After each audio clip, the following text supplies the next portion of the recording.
সংযুক্ত আরব আমিরাত কাতারের মতোই পরিণতি ভোগ করতে হবে তেল সমৃদ্ধ দেশ সৌদি আরবকে। ইরান যুদ্ধে সংযুক্ত আরব আমিরাত এবং কাতারকে পুরো দস্তুর অন্ধ করে দিয়েছে তেহরানের মিসাইল আর ড্রোন। এবার সৌদির দিকে নজর ঘুরিয়েছে মোজতবা আলী খামিনির বাহিনী। দেশটিতে ক্রমাগত মিসাইল আর ড্রোন হামলা চালাচ্ছে তেহরান। মঙ্গলবার কাতার, কুয়েত, সংযুক্ত আরব আমিরাতের পাশাপাশি সৌদি আরবেও শক্তিশালী মিসাইল হামলা চালিয়েছে ইরান। সাম্প্রতিক সময়ে সৌদিতে ইরানের হামলার তীব্রতা বৃদ্ধিকে অশনি সংকেত মনে করছে মার্কিন দৈনিক ব্লুমবার্গও।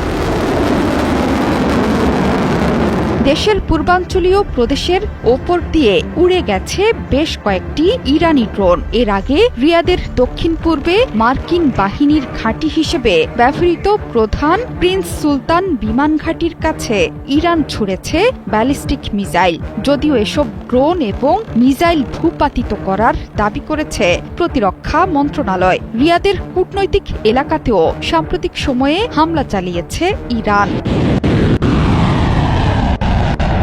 যুদ্ধ শুরুর দিকে সবচেয়ে বড় হামলা আসে সৌদি আরবের রাষ্ট্রায়ত্ত জ্বালানি কোম্পানি সৌদি আরামকোর ওপর। সেখানে ড্রোন হামলার পর রাশতানুরা তেল শোধনাগারের কার্যক্রম সাময়িকভাবে বন্ধ করে দেওয়া হয়েছিল।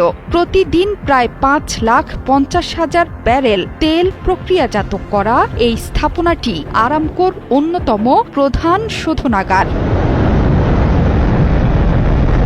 মধ্যপ্রাচ্যের মুসলিম দেশ হয়েও সৌদি যুবরাজ মোহাম্মদ বিন সালমানের সাথে মার্কিন প্রেসিডেন্ট ডোনাল্ড ট্রাম্পের সম্পর্ক খুব ভালো। এমনকি যুবরাজের পরামর্শে ইরান ইসরায়েল যুদ্ধ শুরু হয়েছে বলে গুঞ্জন আছে। এই প্রসঙ্গে মুখ খুলেছেন হোয়াইট হাউসের কর্মকর্তাও। নিউ ইয়র্ক টাইমসকে তিনি বলেছেন, সৌদি যুবরাজ মোহাম্মদ বিন সালমান মার্কিন প্রেসিডেন্ট ডোনাল্ড ট্রাম্পকে ইরানের ওপর কঠোর হামলা অব্যাহত রাখার আহ্বান জানিয়ে আসছেন।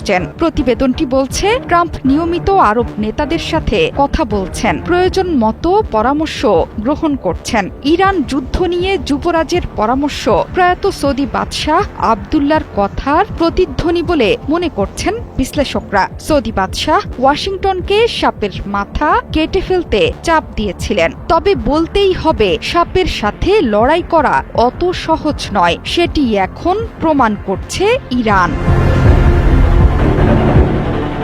সংযুক্ত আরব আমিরাত কাতারের মতো সৌদিকেও উচিত শিক্ষা দিতে মরিয়া হয়ে উঠেছে আইআরজিসি বাহিনী। তেল সমৃদ্ধ এই দেশটির অহংকার গুঁড়িয়ে দিতে প্রস্তুত ইরানের অকল্পনীয় ড্রোন আর মিসাইলের ভান্ডার। মার্কিন প্রেসিডেন্ট এই যুদ্ধ থামিয়ে দেওয়ার ইঙ্গিত দিলেও মানতে নারাজ ইরান। সর্বোচ্চ এবং শীর্ষ নেতাদের হত্যার প্রতিশোধ নিয়ে তবেই শান্ত হবে পারস্য উপসাগরীয় দেশ ইরান।